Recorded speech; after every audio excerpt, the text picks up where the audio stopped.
ईमानदार किसान और उसके दो बेटों की कहानी। किसी गांव में एक ईमानदार किसान रहता था जिसका नाम रामू था। रामू अपनी कड़ी मेहनत और ईमानदारी के लिए पूरे गांव में प्रसिद्ध था। उसके पास थोड़ी सी जमीन थी, लेकिन वह उस जमीन पर दिन रात मेहनत करके अपनी और अपने परिवार की जीविका चलाता था। रामू के दो बेटे थे, रवि और मोहन। दोनों बेटे जवान और तंदुरुस्त थे, लेकिन उनके स्वभाव में जमीन आसमान का फर्क था। रवि अपने पिता की तरह मेहनती और ईमानदार था। वह सुबह जल्दी उठता, खेतों में काम करता और अपने पिता का हर संभव मददगार होता। रवि को यह विश्वास था कि मेहनत और ईमानदारी से ही जीवन में सच्ची सफलता मिलती है।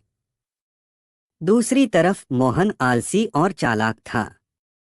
उसे मेहनत करने से नफरत थी और वह हमेशा यह सोचता था कि कैसे बिना मेहनत के ज्यादा धन कमाया जा सकता है। रामू को अपने बेटों की यह आदतें देखकर चिंता होती थी। वह हमेशा अपने दोनों बेटों को समझाते कि जीवन में मेहनत और ईमानदारी ही सच्ची पूंजी हैं।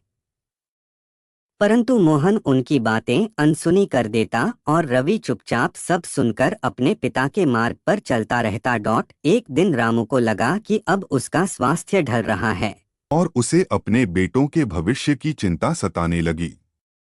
उसने सोचा कि वह अपने बेटों की परीक्षा लेगा, ताकि यह देख सके कि कौन बेटा उसके योग्य उत्तराधिकारी होगा। रामू ने अपने दोनों बेटों को बुलाकर कहा, बेटा, मैंने अपनी जिंदगी भर की मेहनत से कुछ धन इकट्ठा किया है, जिसे मैंने हमारे खेत में कहीं गाड़ कर रखा है। तुम दोनों जाओ और उस धन को ढूंढो। जो उसे ढूंढ लेगा वह इस खेत का मालिक होगा। रवि और मोहन दोनों ने अपने अपने तरीके से धन खोजने की कोशिश की। मोहन ने जल्दबाजी में खेत को थोड़ा बहुत खोदा, लेकिन उसे कुछ नहीं मिला। वह जल्दी हार मान गया और सोचा कि उसके पिता ने उसे धोखा दिया है। वहीं रवि ने पूरे खेत को अच्छे से खोद डाला, लेकिन उसे भी कोई धन नहीं मिला।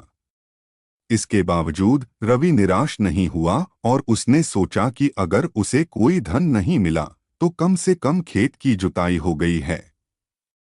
उसने अगले दिन खेत में बीज बो दिए और मेहनत करने लगा। कुछ महीनों बाद खेत में अच्छी फसल उग आई। रामू ने रवि को देखकर कहा, बेटा, यही असली धन है। मैंने तुम्हें यह सिखाने की कोशिश की कि मेहनत ही सबसे बड़ा खजाना है। तुमने मेहनत की और फसल उगाई, जो तुम्हारी ईमानदारी और परिश्रम का फल है। यही असली दौलत है। यह सुनकर मोहन को अपनी गलती का एहसास हुआ, लेकिन अब बहुत देर हो चुकी थी। रवि ने अपने पिता की सिखाई बातों को जीवन भर अपनाया और खेती में सफलता प्राप्त की। वह अपने गांव का सबसे समृद्ध किसान बन गया, जबकि मोहन ने अपनी आलसी और चालाक प्रवृत्ति के कारण कभी सफल जीवन नहीं पाया। इस कहानी से यह शिक्षा मिलती है कि ईमानदारी और मेहनत से ही जीवन में सच्ची सफलता मिलती है।